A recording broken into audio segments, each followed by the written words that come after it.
What is going on, everyone? My name is Jonny Roses, also go by LoneVaultWanderer. I'm here with Rob, Mr. Rob Whittaker. What's going on, man? Yeah, good, mate. Good. It is good to be here. I'm super excited for our new joint venture. We should say welcome to MMArcade. It's a bit of a tongue twister. It looks really cool in writing. I practiced this. The whole day. And I still butchered it the first time. MMArcade. Yeah. Welcome to MMArcade. So let's give a bit of a background. Pretty much it was last year. You called me kind of out of nowhere and you were like, Jonny, I want to start a podcast. I really want to start a podcast that's MMA and also video games, two of my interests in life. So, and then it started from there. We just kept chatting, right? That's it. And honestly, typical me is I think I called you around September and then it just went MIA until about February. Well, I was like, hey, man, all the stuff's arrived. I remember I sent you this big list of stuff that you need to buy. And for some reason, it took 3 months to arrive at your place. Hey, some of it actually did take 3 months, and then I proceeded to need your help to come here and help me set it up as well, because I thought I could do it, because you tried. There isn't a man alive that doesn't see a box and be like, oh, I don't need the instructions, just gives it a go. But I pulled it out and there were cables coming out of everywhere. I was missing a piece or two, and I had no idea what's going on. So, but we set up. We got the run sheet. We got everything going. Yeah. And essentially the concept is, as we kind of alluded to before, this is a podcast where we're talking about anything MMA, UFC, and also video games. So we're playing around with the format. If you have any suggestions, let us know. But today's actually a pretty exciting episode for our very first debut premiere episode. We've got some UFC 286 main card predictions, so that's going to be exciting to talk about. We've got some general video games news going on. We've also pulled some questions that Rob, after your tweet on Twitter, there was a bunch of questions that we were sifting through. I got a few here, but you can also scroll through and pick any random ones. And let me say, you guys, the fans that jumped on that are absolute wild. You guys are cowboys. Calm down a little bit. Okay? That was the first thing I said to you. Everyone just jumped at the chance, And to the guy, I saw one guy, but I think there was a few of them out there.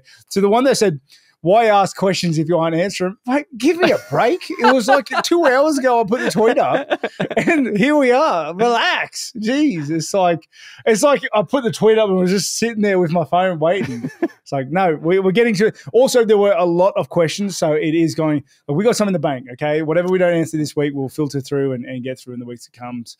If I can just chime in and just talk about the concept as well. I'm very, very excited because it is both of our passions, MMA and games. Honestly, is there anything better?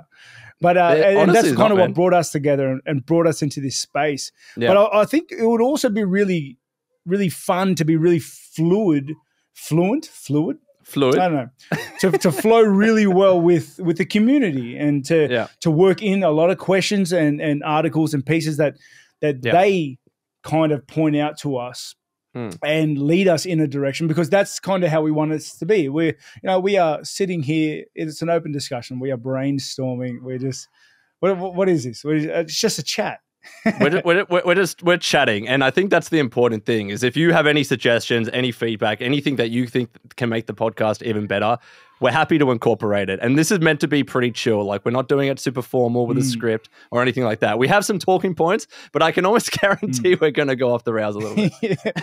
We're already going off the rails. I know, right? If anything was too formal, I'm not going to be able to do it on a Thursday night or Wednesday night when I'm tired. There's going to be no consistency there, Also, nobody talk about my plain white wall behind me and Johnny's decked out shelving full of Toys R Us. Okay, I'm working on it. Every week I'll add something there. So that's what we were saying. Every podcast episode, I want to see something new. So we're starting off with the guitar in the background. Do you even play guitar, Rob? Is that just decoration? I do, mate. Do you actually? I do play guitar. I picked it up. I picked it up in COVID. I think like 99% of the population did, and I just stuck with it. So yeah, right, no, I do play it. Watch this space, okay? All right. Watch this space. during one random podcast, Rob's gonna just play the guitar and see how good he is. We're all gonna judge you quietly. Nah. I'll fight in my underwear in front of millions of people, but I just don't have the confidence to play the guitar. Not yet. Well, let's get to the first segment. Absolutely. The first segment is talking about the UFC 286. That's obviously coming up this Saturday if you're in the US, Sunday if you're in Australia, March 18.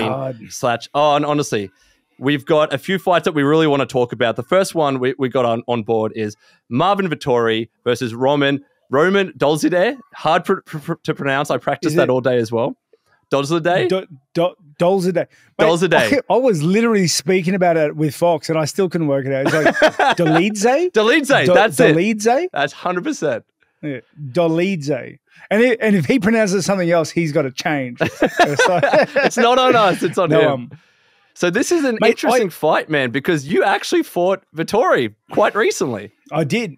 And I think that's a very interesting fight. I've seen a lot of footage of Vettori. He's been in Thailand really working his striking game because obviously he believes he has the striking advantage in this fight against Roman, which I think he does as well because we saw in the Hermansson fight with Roman, he wasn't getting the better of Hermansson in the striking game, and Hermansson's not exactly known for superior striking, okay? In saying that, Roman on his back, dangerous dude. But in my head, it's quite a simple strategy. Just beat him up. Don't go to the ground. If it goes to the ground, take your time. Yeah. Much like it sounds simple, but having the discipline to go through with it and to avoid situations that put him in a strong position, like on his back or brings you into his guard, it's harder. Easier said than done. But I think Marvin can do it. Like just don't play his game. Don't go onto his ground and just beat him up for 3 rounds.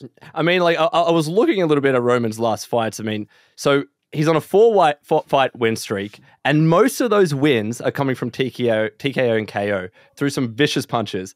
Do you think Vettori is actually going to be able to handle that?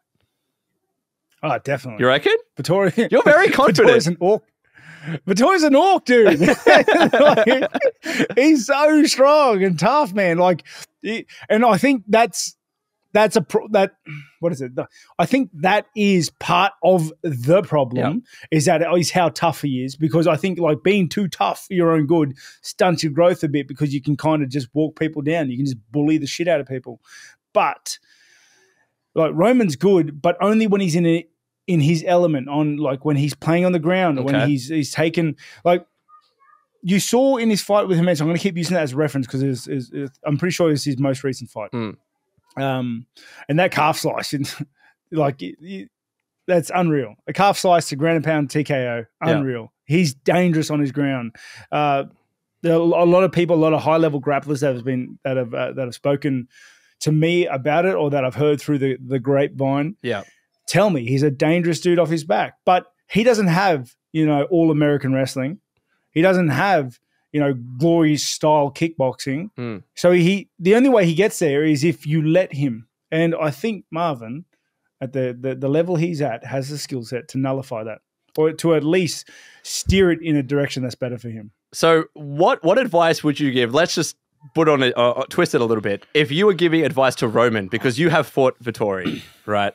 What would you say to him? I just sat here for like 5 minutes talking shit about him. I know, but now you've got to give the advice. And also, I'm not talking shit about Dolidze. Like, he starches 99% of everyone in the division. He's had one loss, man. 12 wins. He's on fire. So every warrior that's jumping on, then just forwarding or sharing this to his page, saying, look, Rob's talking. I'm not talking shit about it. I think it's a hard fight for him. Yeah. But, hard fights make great fighters. So we may see him rise. If I had to give him advice, he needs to get it to the ground. Yeah. And how he does that, he has to be strategic. He has to use fight IQ to get in there, cut the cage off. It's very hard. It depends how much faith and confidence he has in his own hands. I'm sure he's been working it a lot in this preparation with Vettori, especially with Vettori coming off a loss against myself. I'm sure I'm sure Roman watched that fight, saw the things that I did well against him, and intend to use that to his great effect. I think we could see a lot of the right high kick from Roman. All right. Well, we're going to say for you, Rob, your prediction is Vettori. Just to be a contrarian, I'm going to go with Roman. I think he can get the job done. But let's see. Moving on to the next fight, Jennifer Meyer and Casey ONeill. Casey ONeill, the homegrown Aussie, fighting in this fight. She is on fire right now. She's 9 wins on the trot. But she's also just coming back from a torn ACL. In 7 months, recovered in 7 months. That's just insane to me. Like, how common is that for someone to come back from an ACL tear in 7 months? I don't get over a cold in 7 months. You know what I mean? Like, she's got some Wolverine gene in her, because that is gnarly. That's an ACL injury is what kept George St. Pierre out for like the 3 years. Remember when he went on hiatus for 3 years? Yeah. I'm pretty sure it's because he did an ACL and then did another ACL. Like an ACL is a hard injury to come back from. Yeah. Because it is just like it tears just about everything, all the ligaments in your knee. Well, so on paper, if it wasn't for that, clearly ONeill had the advantage and everyone would give her the tip for the win.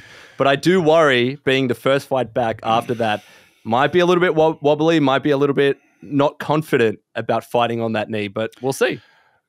You know what it is? It's like Meyer is a veteran in that division. She has fought for such, she's been fighting at such a high level for so long and MMA is a sport in particular that like experience weighs so heavy. That's why you see these guys that are becoming champions, going for championship titles and fighting at the highest level. They're like 32, 33, 34, 35, 36, you know, like they're, Volk's what, 34?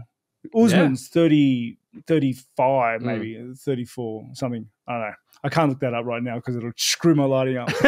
But I've minimized all the sheets just enough to have the perfect amount of white light on me. So, but yeah, what I'm saying is like the experience and the age factor is really strong and present in mixed martial arts. So I think it'll be a hard test. Yep. But let's face it, Casey ONeill gets it over Jennifer Meyer. She's up there, almost fighting for a title. Like you'd got to say the title opportunity comes very, very soon. If she does win this, do you think she's in line for the title shot? Maybe another win? Well, I think it's like that division, man. It's just open for the taking. Yeah, it's like they're almost having like changing the guard, and it's very interesting. It's gonna be good to see her main card on such a huge card. Yeah. Show up and fight such a renowned fighter. I'm very excited to watch the fight. Absolutely. Well, both of us, because of that, plus she's Aussie, we got to support her. We're going to predict that Casey ONeill takes the win. Next fight, this is a very interesting, I feel like this fight could have been like from 7 years ago. Gunnar Nelson, Bryan Barberena. I don't know how to call this. They're both veterans. They're both coming off from a few losses in some of their recent fights. What do you think of the result of this one? Like, we know what Gunnar can do with his striking, but Barberena is also a bit of a brawler. How do you feel like this fight could go?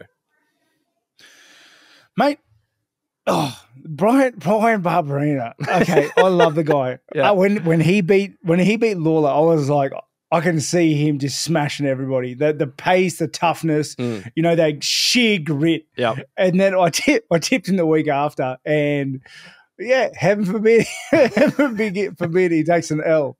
It's he's a tough dude with volume, but I don't know. He's also been a bit more active as well, which I feel like is important.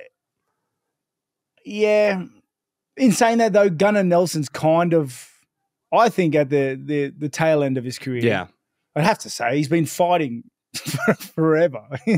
Since its inception. Yeah. Like, yeah. All right. Well, if you were to give a bold prediction, which way would you go? Yeah. Also, let's just let all the viewers know. Okay, my tips. Okay, I'm a part of a group called Cage Punters. Okay, and if you have been, shout out Cage Punters. Feel free to come join us, join the group, follow my tips on Facebook, okay, Cage Punters. If you follow my tips on Cage Punters, you will know that I have a shocking track record. Absolute shocking. Literally last week, I got 0 tips right. 0. Or every leg. Every single one. Loss. Every single one. Like you couldn't try to do that. If you tried to get every leg wrong, you'd fluke and get one right. I managed to really. You would have been better flipping a coin for every fight. Yeah. But you see, in my head, it makes sense, and I'm sure I'm expressing why it makes sense. Yeah. And then I think that's what people type in the group. They're like, "Rob, you convinced me. You convinced me, and I put my faith in you, and you let me down." It's like, but in saying that, some weeks I get them all right. All right, I'm leading the tipping comp at the moment. I'm winning. Is it going to happen this time? Is it going to happen for 286? You're going to get all of them right? I think so. I think so. But the problem is, because some of these fights are so close, like the odds just aren't great for picking underdogs. But sorry, I digress. Gunnar Nelson, Brian Barberena. I think Brian Barberena does it. I think he's got good pace. I think he's tough enough. He's got good striking to just. Gunnar Nelson, a dude who, like I said, is probably on his tail end of his career, been in for so long. Yeah, I think Barberena gets it done. All right, I'm going Barberena too. Moving on to the next fight. This is exciting, man. All right, co-main. Gaethje, Fiziev. What do you think? This is pretty much striker versus striker. Like, you couldn't ask for a more exciting fight, mate. I love this fight. Yeah, man. I love this fight. Raph, I'm going to call him Raph because in the show I couldn't pronounce his last name either. Raph. Absolutely loads up with every strike he throws. It's with bad intentions. Yeah, bad intentions. And Justin's very much the same. I can't wait to see what sort of fight we have. I really do think we're going to see two guys just meet in the middle and just rock and sock them. But I think. Yep. Okay, in terms of tipping, I think. I'm going to go Justin. I really love the way Justin fights. I think Raf's going to be a really hard test because for sure. But Justin's really the way he strikes is really well put together. It's actually very, very, very smart. He looks like a bit of a brawler, but he's very smart in the way he dissects and starts to take away people's, starts to pick apart people's games. Like he would have to have one of the best leg kicks in the game, like hands down. That's a big call. Best leg kicks in the game. Yeah. And mate, if you watch his fights, watch the way he strings them in combination. Okay, he would have to have one of the best leg kicks, active leg kicks. Yeah. Okay, not like Jose Aldo leg kicks where he used to throw leg kicks. You know what I mean? But like he still throws them very much in just about every fight. Yeah, yeah. He would have to. He has an amazing striking. He does like getting hit sometimes, though. He does. So I will say about Gaethje, right? Some people might be saying, oh, he's lost 2 of his last 3 fights. If you look at the caliber of people that he's fought, Nurmagomedov, Oliveira, when he was just like in the zone, smashing everybody, and he's beat Chandler. So it's not even like I can't really say, oh, he's less likely to win because of those fights. Those are some of the hardest people in the division, probably in UFC in general. I still think Gaethje's going to win this. I think he's going to come back from those. Like, he just beat Chandler, obviously. I think he's going to come back. He's learned a lot from those losses. Even though Fiziev looks crazy, he's on a 6-win streak. I think Gaethje gets the win. Yeah, I'm going to go Gaethje as well. Yeah. Just because I think like Justin fighting at the highest level, taking those big 5-round fights, I think he's going to have an impact. I think that experience at the higher end for sure of the division, you know, those experiences with those tough dudes is gonna weigh heavily on Raf. But I can see Raf landing some shots though. Yeah, you know, and he's so fast too. He's so fast, man. And when he lands them, they're so heavy. Yeah, you know, and he throws kicks too. Yeah, he throws kicks too. You know, like I don't know. We may see a fight like with like Barboza. It could start to really look like that, you know, and I don't want it to, but it could. I don't know. Well, let's both of us go Gaethje. I got Gaethje for the win though. I think experience takes him through. Absolutely. And now we've got the main event. I'm so excited for this damn fight, man. Edwards, Usman for the title. And this is obviously not the first time they fought. This is the culmination of their trilogy. For a bit of a heads up background, they last fought in last year, August, at 278. No one, and not even myself, nobody gave Edwards a fighting chance, especially after their first fight, right? And Usman was like, this was like killer mode Usman. He was wrecking everybody. I think he had like a crazy 15-fight win streak. And it just, at the end, it was the head kick. It shocked everybody. I still remember the commentators losing their mind at that end because no one expected it. That looked like a kind of routine title defense. Where do you see this going? Nobody expected it because he was losing. He was losing. Like it was absolutely 23 minutes. Yeah. You know what I mean? It was just, mate, the fight's not over till it's over. No. I think Leon Edwards really, really like embodied that sentence in that fight. Yeah. Because it's so true. You know, the fight's not over till it's over. And yeah, it changed history. It did. It had that significant an effect. I got a question for you. Do you think after, you know, he was in the limelight, Usman was winning so many fights, he was unstoppable. What does losing like that, if it was like a split decision or whatever, that would have been different. But losing like that so suddenly, what does that do to someone's confidence, especially for being the champ for so long? Well, I think, and I guess that comes into play as well as who I think wins this fight is because I want to understand we need to see what sort of Usman comes back. Yeah. And when you get clipped like that, when you get caught like that, it puts a hesitance in you when fighting, like when having a rematch to get caught again. You know, when moving forward you are worried about, so myself, when I fought Adesanya the second time, I was worried about that, you know, and almost self-fulfilling prophecy. Yeah, it's like almost gave into it because you can see the way I come out in that first round wasn't the same as 2, 3, 4, 5 for sure. Like, just and he caught me in the first round of that second fight too. But then, you know, I realized no. He's not going to land these shots. Yeah. And I can, you know, it's a bit of a hurdle to get over. And is that going to play much of an effect on Usman? Because we don't want to see a gun-shy Usman. No. If Usman's gun-shy, he's going to be picked apart because Leon Edwards, I believe, is the better striker in that matchup. Really? You know? I do. Yeah, definitely. Yeah? Definitely. I think Usman's good. Very good. Don't get me wrong. But I think Leon Edwards is the better striker. It's just straight stand-up striking. I think he's the better striker in that matchup. Also, I don't know how much you can look into it. Like, they fought at altitude last fight, you know, and that's a good point. There's rumors and things being said saying that affected why Edwards was so tired and stuff like that. I'm sure it had nothing to do with the dude just like taking down and sitting on him. Let me grab my tinfoil hat, Rob, and I'll put it on. Yeah. So, yeah, it is what it is. But what do you think? So if you were to lean in one direction, because I just even from their first two fights, I know Usman was clipped. I know that he's probably lacking a little bit of confidence. But I still think he's the more dominant fighter. He's the better all-round fighter. I think he can get the job done. Definitely. He's an absolute powerhouse. Usman is a powerhouse. He'd be like... He was scary, even in that first... He was just like... Oh, he still is he's scary. Still scary. Nothing's changed. No. Yeah, nothing has changed. So if I had to put my house on it, I'd go Usman. Okay. I think Usman is the surer bet. Yeah.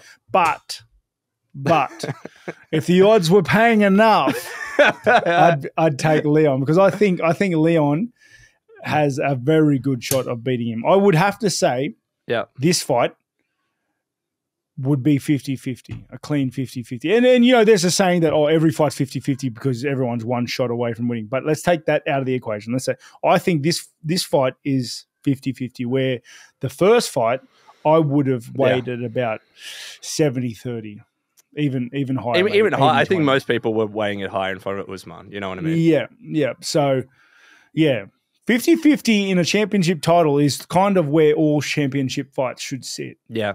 But here's the thing. Like, I want to ask you a question. If it does go to decision, right, and like usually in a championship fight, if it goes to decision and it's been kind of even, the champ always gets the win. That like 9 times out of 10 happens. Generally. Yeah. If you think it goes to decision, it depends on the fight, but you might think that Edwards takes the win unless Usman's been super, super dominant.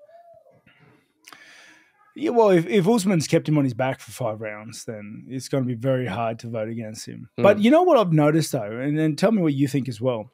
I've noticed that judges aren't scoring takedowns as effectively as they were, let's say, 5 years ago. Rob, I don't know what judges are doing half the time. I'll be completely honest with you. Yeah, true that. Maybe even 8 years ago. I feel like takedowns 8 years ago just was so significant. They scored so high on the cards.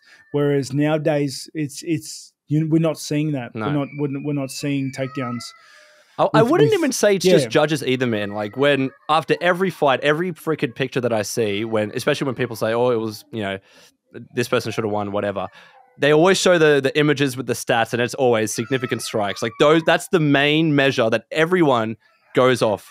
And I'm feeling like maybe even just subconsciously, some judges are leaning that way as well. Because I agree, like you could get a couple of dominant takedowns, but if you somehow didn't have the same amount of significant strikes or less, you might be on the losing end there. Yeah, but like in the same sense, if you're in a 15-minute fight and you spent the entire 15 minutes on your back, like you didn't win that fight, dude. Some man just manhandled you. Well, but if you've been on your back for that long, you're not getting significant strikes. That's the thing. I think, I don't know. It's dependent on the style of takedown, because you could take someone down for 5 seconds and they get right back up. But I feel like if Usman's taking Edwards down, he's not getting up for a few minutes, probably until the end of the round. Yeah, well, he's very good at what he does, at his craft. He's, like I said, he's an absolute powerhouse. That's why he's been so dominant for so long. He can do it all. I reckon he can do it, man. I reckon mentally, he's still, as you said, he's still the same fighter. I think he'll get over it, and I think he'll get the title back for sure.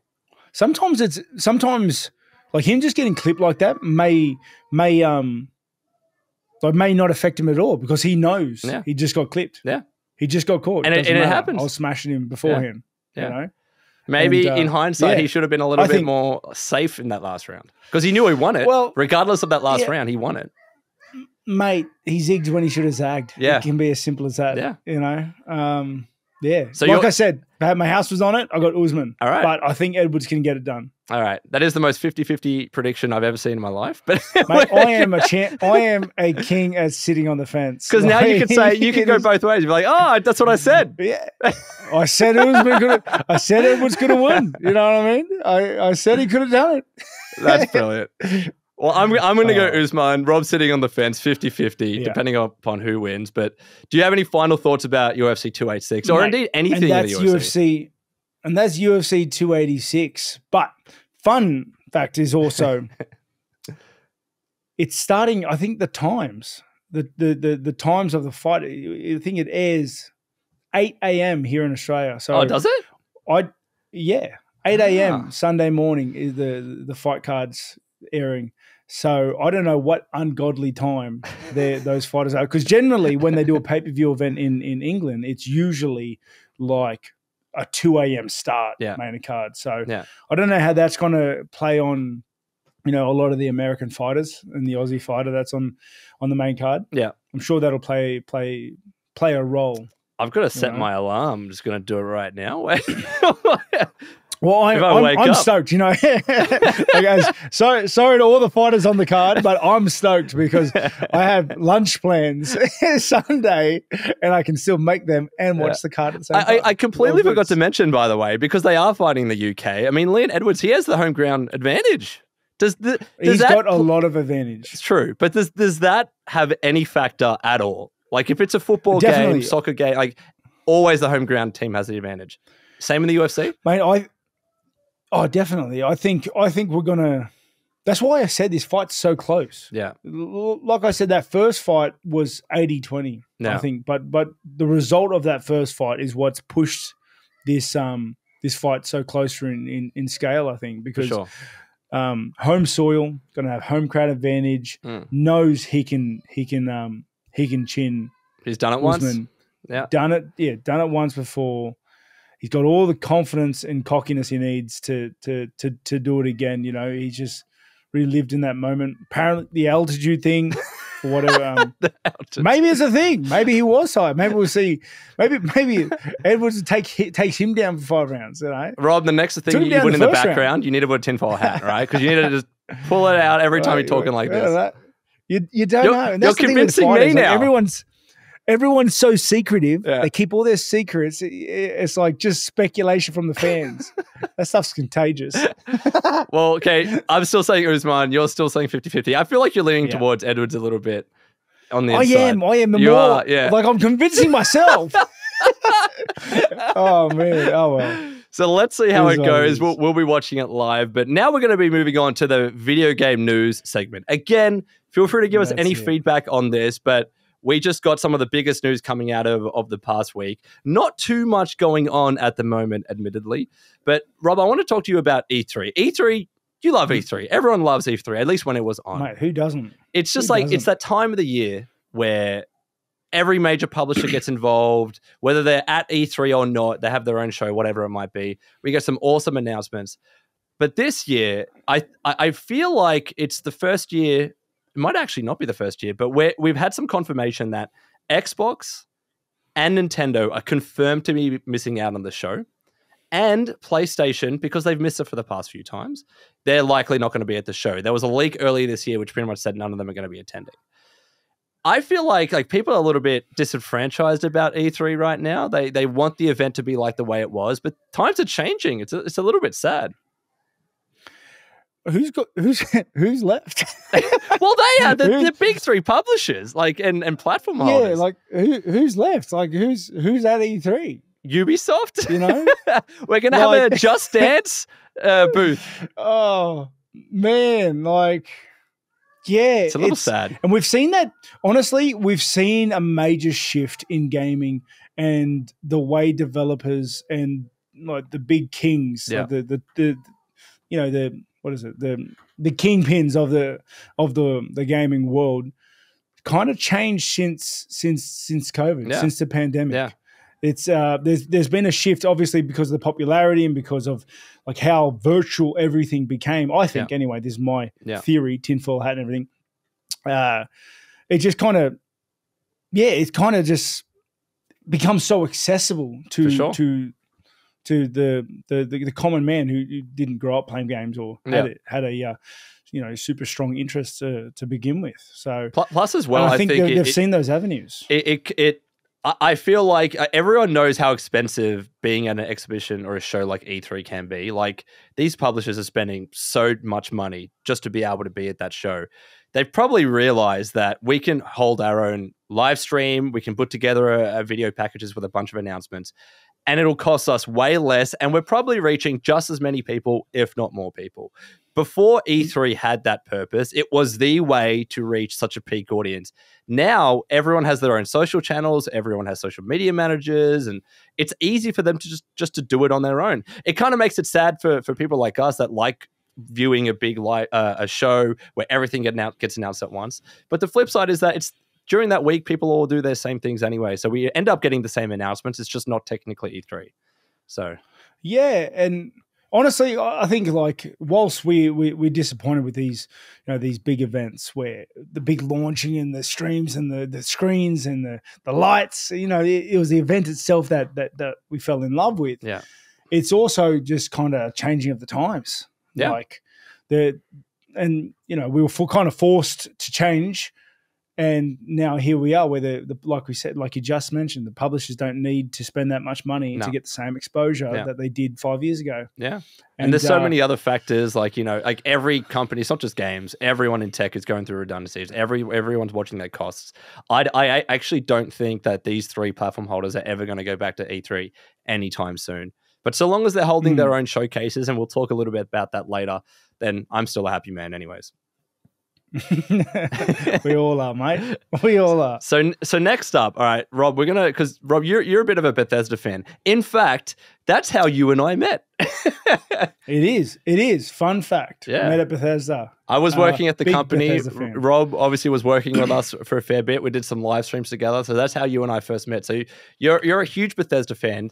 There are actually a surprising amount of people in your tweet that were asking you, like, what's the better Fallout game? Don't answer that yet.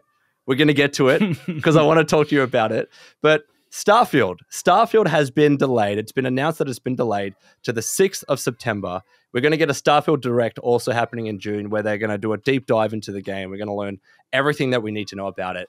Rob, how are you feeling about Starfield? Have you been keeping an eye on things? Mate, this is to all the public. I feel like I'm gonna put on my spokesman. Get comfortable. My spokesman T-shirt. Okay. Listen to me, everybody. You knew it was going to be delayed. Don't act surprised. Don't be like, oh no, I took work off. You knew it was going to be delayed. Okay, just buckle up like everyone else. Yep. Sit down. Yep. And get ready for your socks to be blown out when it launches, because that's what happens. That's how it's always happened. Yeah. I don't know why this is surprising anyone. It's not. I mean, I will admit, Rob, the very first delay that they announced, because it was meant to come out, November of last year. When that was delayed, that surprised me because they were like so sure of the date. Even in like their reveal trailer, usually what publishers will do, they'll like tack on an end card with the release date just in case they need to change it, and then they'll swap out the end card with the new release date. They embedded this release date into the trailer, into like one of the consoles on the freaking spaceship. They were so confident about it. Every time Todd talked about it, he was confident, and that was a surprise to me. But then I said, now that they've delayed it once, they'll delay it as many times as they need to make sure they get it right. So you're right, the second delay, no one should be surprised. And We've seen in recent years games that get released too soon, undercooked, just it's bad for the fans, it's bad for the company, it's bad for the games. A lot of games don't come back from it. I would rather them take as long as they need and just make it flawless. Yeah. Like, that's flawless. It's a Bethesda game. Come on. Yeah. You know what I mean? Yeah. But like as good as a Bethesda game gets, okay? It's like... the way I like to describe it is like, whether you think this is a bad thing or not, I don't care. There is a level of like, some of these bugs, some of these glitches that take place, they're endearing. I think that's like, so many people have fond memories, including myself, of playing Skyrim or Fallout 3 or whatever it is, of enjoying those bugs because they were kind of harmless. It's when it gets to the stage where they're game breaking or there are too many of them, that's when it goes too far. And that's exactly why they've probably delayed it, so they don't reach that point. But yes, there's going to be a level of bugs, like with any game coming out at launch. Yeah. Yeah. So, yeah, everyone just buckle up and chill out. Yeah. It's coming. 100%. Well, speaking... I got to ask now. I'm going to pull up one of the questions because it's in my head now. So someone on Twitter did ask, @Steed303 was like, what is the best Fallout? Rob, we need to talk about this now because we're talking about Bethesda. I know how much you love Fallout New Vegas. Do you think that's the best Fallout game? You see, I put you on the spot, and I don't care. You did, because I'm a proud Bethesda man. So you can say it, Bethesda, because mine's Fallout 3. I think Fallout 3 is genuinely the best Fallout game of all time. So I loved New Vegas. Yeah, really, really loved it. I spent a lot of time on it. It's a great game. It's a great game. But my favorite Fallout, and this is going to be contrary to a lot of people, I think. All right, maybe not. Fallout 4. Yes, that's a good answer, Rob. Mate, and obviously, if you're not into base building and getting settlers in and romance and everything and having like dudes follow you around, then you're not going to like it. You're not going to find it fun building bases and hideouts everywhere. But mate, I recently I did a survival run. I don't know if you haven't played survival in Fallout 4.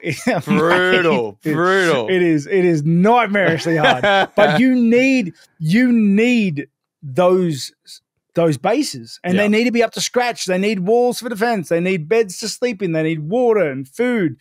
Like, they're so important, having little hidey holes everywhere, and just having the ability to build that and do that as you please, and having settlers and shops and stuff that you can bring in and you can gear up little checkpoints around the map because you can't fast travel, so you're running everywhere. So you need these caches everywhere.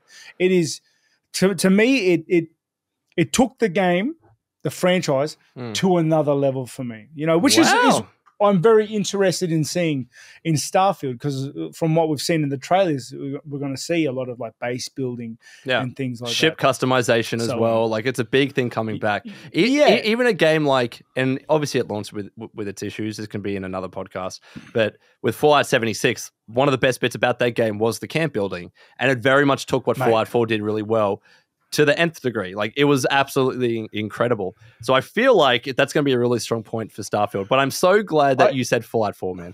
I'm so glad. I spent too much. I spend too much time in 76 just building my base. I get nothing done. I remember you and I had. So we did a live stream. I think it was like QuakeCon or something like that when I was still working at Bethesda. I had this script of like things we were going to do, like challenges and missions. And freaking Rob, just for most of the stream, was just screwing around building a camp. Mate, and I'm trying to find the best place to do it. Like, I want it up near the waterfall, but not in the waterfall. We were at that waterfall for 30 minutes, man. I want some views, looking at things. I ruined the whole stream, but got a good base spot. No, that was absolutely brilliant, man. So I'm sorry for bringing that up, but I had to ask you. But yeah, we got the last video game question. Neil Druckmann talking about The Last of Us Part 3. So Last of Us, it's in the news right now because we had The Last of Us show. Side note, have you watched the show yet, Rob? Or are you keeping an eye on it? I haven't. I'm gonna have to let you run spearhead on this one, because I know what Last of Us is. Yep. I understand it's a fantastic game, and I understand the show did very, very well. Yeah. But I really like to. I'm an immersive sort of player. So when I play a game, I immerse myself as that player. So when I really need to be able to name my character. You're an RPG fan. I need to build my character, give myself a sick hairdo, have muscles going out of the wall. I need to look amazing, and I need to be able to customize him in a way so that I can live in his shoes. Yeah.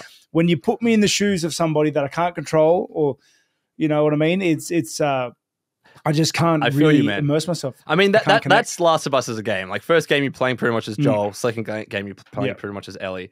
That's just the kind of game. I think I like it for that reason. It's much more storytelling based. Don't get me wrong, I love my RPGs, but I really, really loved Last of Us. Part 2 is a little bit more controversial. But the news was essentially them saying that they know what game that they're doing next, but they don't want to confirm that it's Part 3.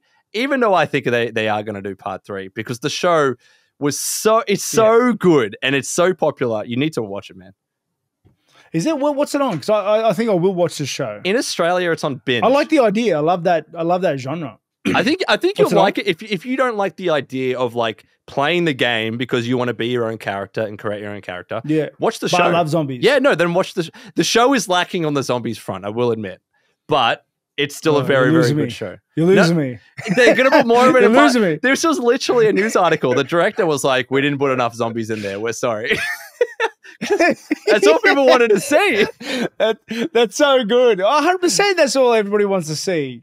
Man, I'll still probably watch it because I do, and I've heard from multiple sources that like it is such a good game. So it's amazing. You know what I think is a super underrated game that is very much in the same vein that I couldn't get into it because I forget what his name was, but he was named something else and I couldn't do his hair up.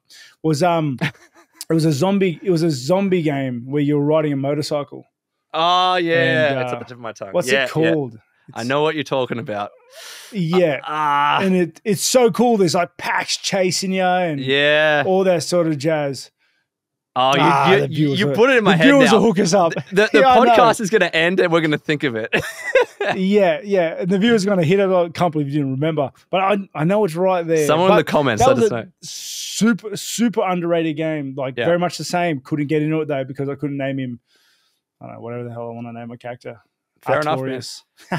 I got a random question for you. I don't know if anyone else knows this, but Rob is a character in Skyrim. We did that for you. I am. That was very cool. I wonder if there is a way, like when Elder Scrolls 6 eventually comes out, if you can somehow like get that character model and chuck it into Elder Scrolls 6. I'd love that.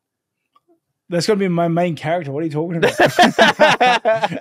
that's who I'm making. One way or another, I'm getting in that game. You're going to message the modder and be like, can you do this day one? Is this possible? Elder Scrolls 6. Can you imagine? Oh, dude. Can you? I don't like. It's going to be so big. Like, game of this freaking century. It would suck to be on like the developing team for that, because they'd be like, what do we do?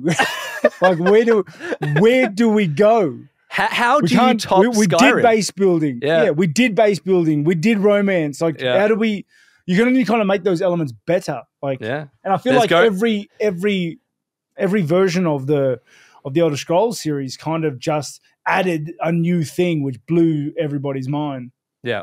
It's going to be so hard for them to top Skyrim, a game that literally everyone still plays. It's still being sold so often, and everyone's modding it. So I don't know how they're going to come back from that. But honestly, we're not going to see that game, my guess, not inside info or anything, probably for another like 4 or 5 years. So we've got a while. Starfield's the first one coming out. But Rob, do you have any closing thoughts on anything video game related? Oh yeah, well, I guess what are we playing? What are we playing now? What are you playing now? What am I playing? So I don't know if you played it. I recently reviewed Atomic Heart. So that's kind of like the Russian. It's like the Russian BioShock, essentially. And it was a pretty. Oh yeah. You've seen it? I've seen that. Pretty divisive game. As. It's creepy. It's wild. It's an insane game. So I played that. Is it what? It's kind of like Cthulhu-ish sort of horror? Oh, not. I wouldn't say it's quite Cthulhu. I wouldn't even say it's even horror. It's definitely creepy at times. It's definitely BioShock is the biggest point of comparison for that game. So that's what I played. I reviewed it. I personally liked it. It had really cringe dialogue, but I thought that was a decent game.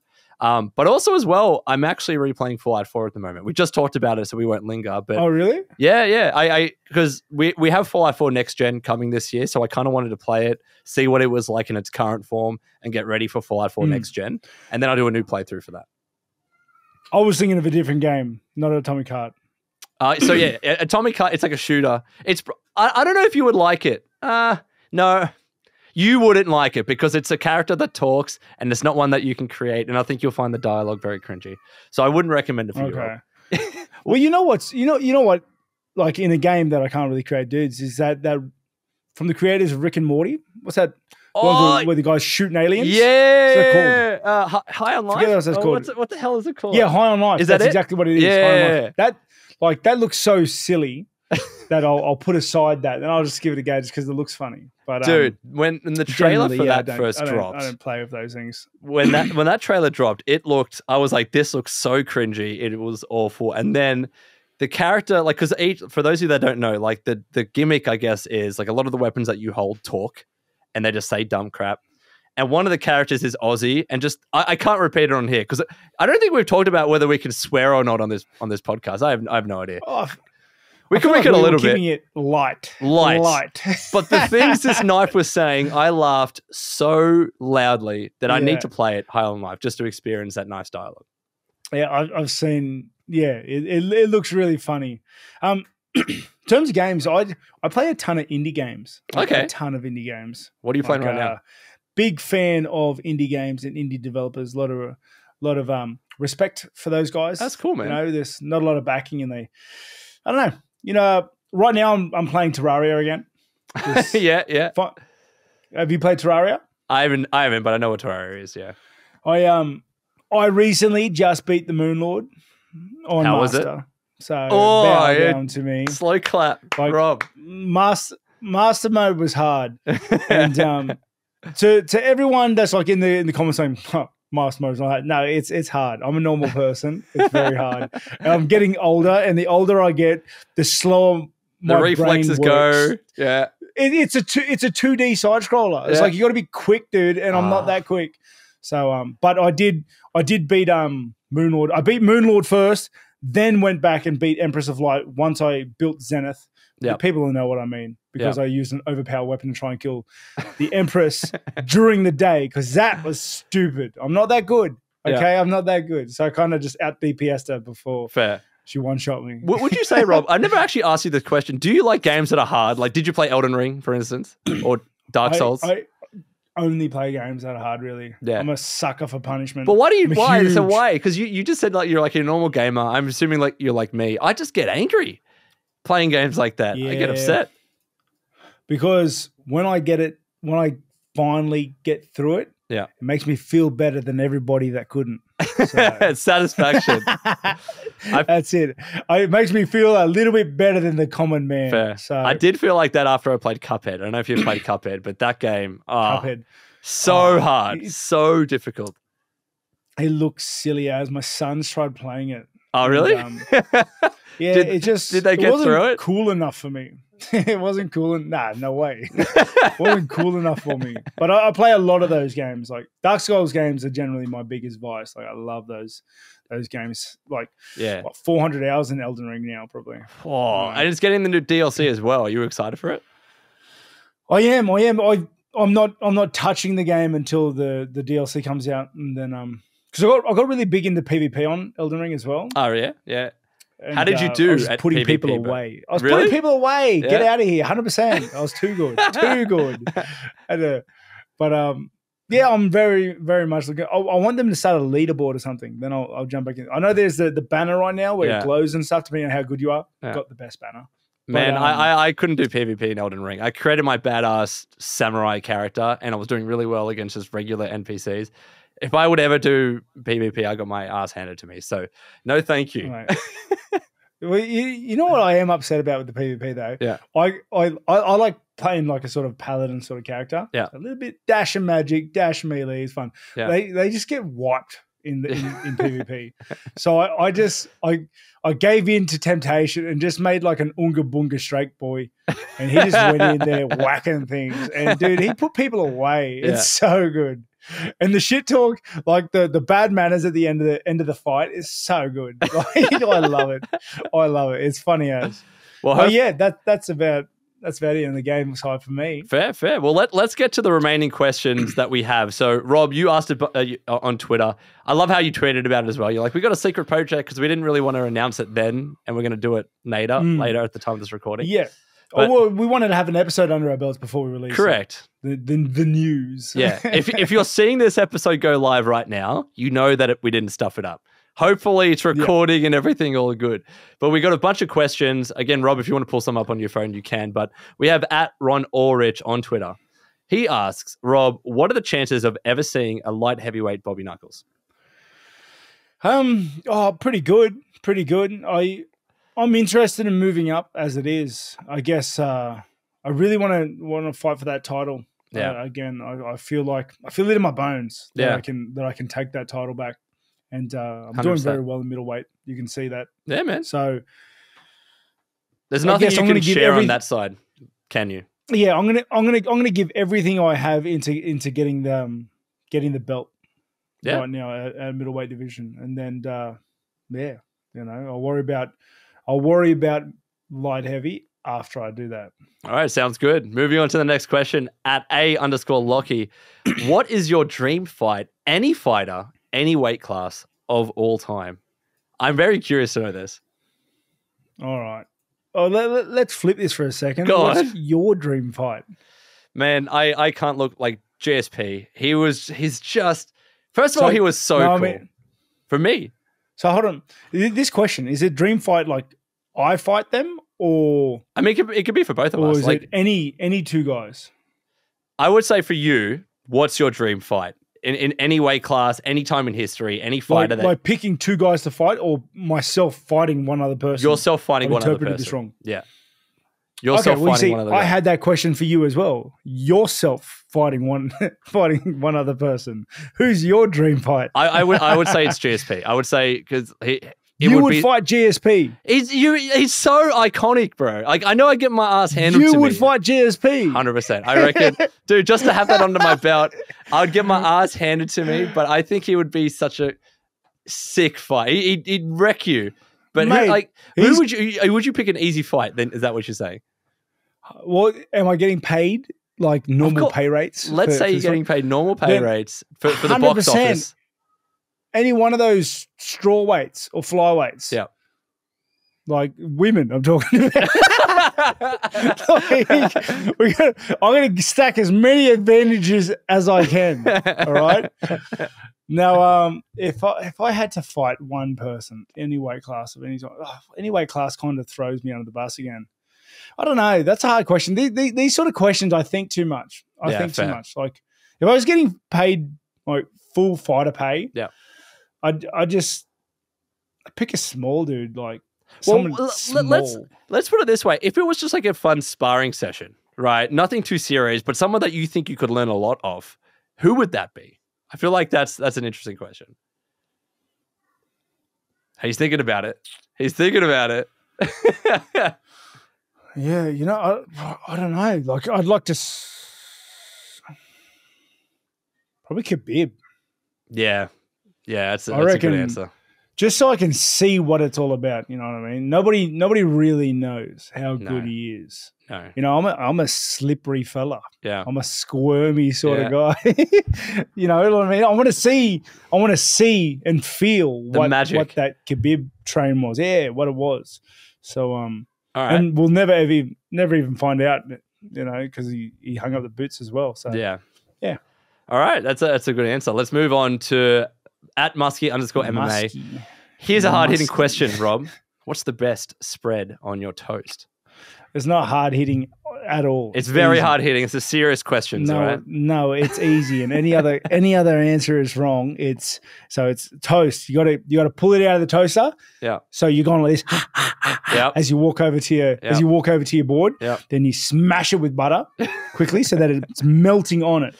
Then you put the tiniest bit of Vegemite on both sides. I knew you were going to say that. And then you have a glass.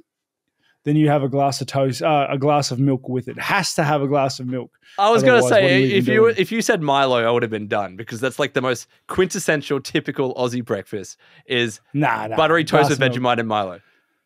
Can't have sweets for breakfast, mate.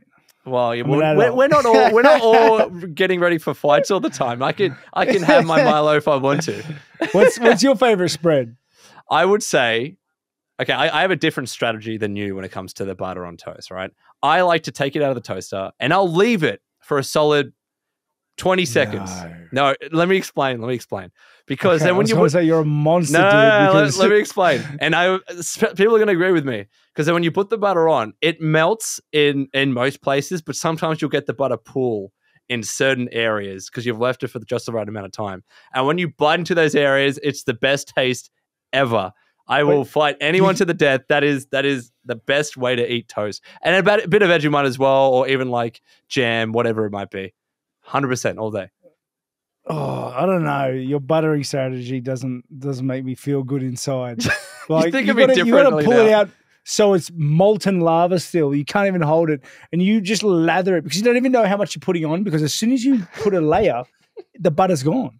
So you put on another one and another one. How can you talk about you not having anything sugary and you're just layering fat onto your toast? Because sugar's for kids, butter's for men. I made that up. You guys can have that on the fly.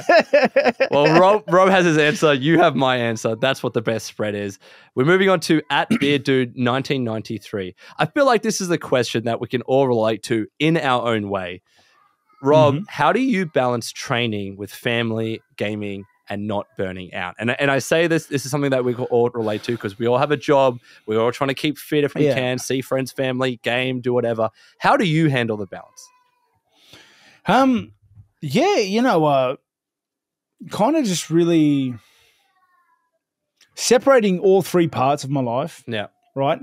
And when I do those parts, being present in those moments, like making those moments count for something. So when I'm at training, all I'm thinking about is training, and then that's my training time. And then once I leave training time, I join my family. I'm with my family. I'm doing family things.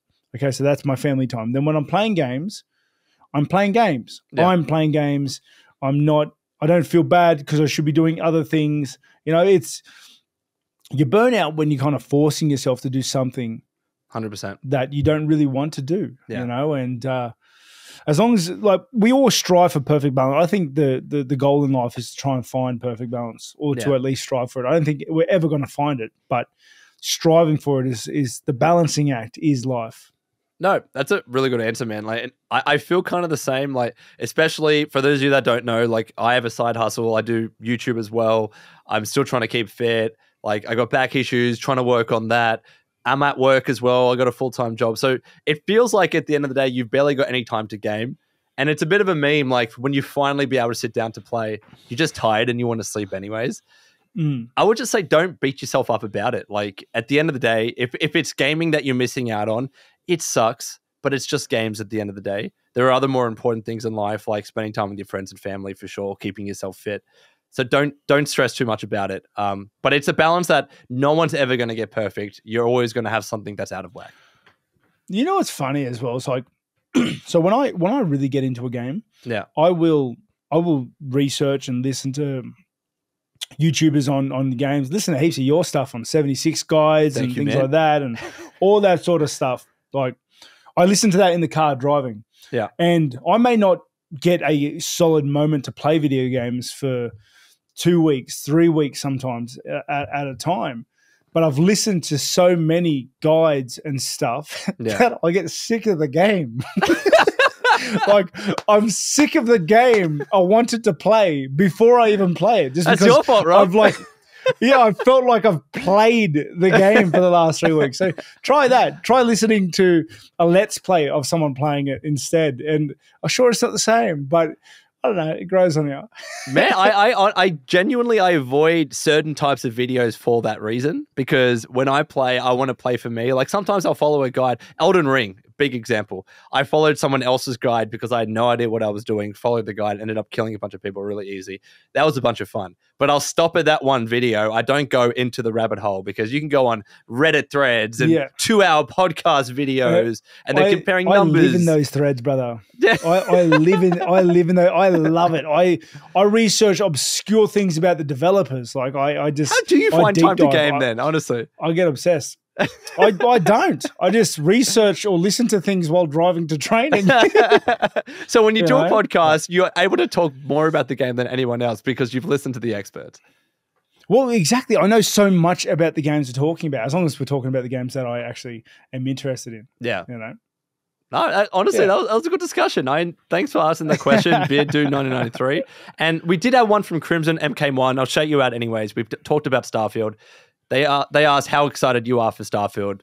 I'm pretty excited. I think you're excited as well. I got that across, I'm pretty sure. Yeah, 100%. Were there any other questions that you wanted to ask Rob at all? Not at this point, but I do. So a lot of people messaged, a lot of people replied to the tweet. Yeah. I've saved them all down. We're going to be answering them, feeding them out. This, like we said in the concept for the show itself, we want to be bringing these out once a week. It was only supposed to be a 30-minute quick chat. I was going to say, but it's been an hour. Here we are, an hour later. So, yeah. I told you this would happen. I told you this would happen. They're coming. They're coming. They're coming. I wanted it to be 30 minutes. Just like quick chit chat. But it is what it is. Well, it is what it is, but you let us know in the comments. Do you want a shorter podcast? Do you want us to change up the format? Give us your suggestions in the comments. At this stage, thank you so much for watching or listening, depending upon your platform. Rob, thank you so much, man. This has been awesome. For a first episode, I've really enjoyed it. Yeah, I think it went all right. Yeah. We'll listen back to it and confirm, but I think it went all right. Yeah, I think people are gonna like it. Like Jonny said, let us know what you want to hear. Yeah. Let us know what you want to hear, and we can cater to that, because like we said, we were just coming here to have a chat and talk about things that you are interested in listening to. So 100%. Thank you very much for tuning in. Thank you, Jonny. Thank you so much, man. Appreciate it. And to everyone, if you haven't followed us on our socials, MMArcade Podcast across everything. We've taken the handle everywhere. See you next week, Rob. Thank you so much, man. And we'll see you next time.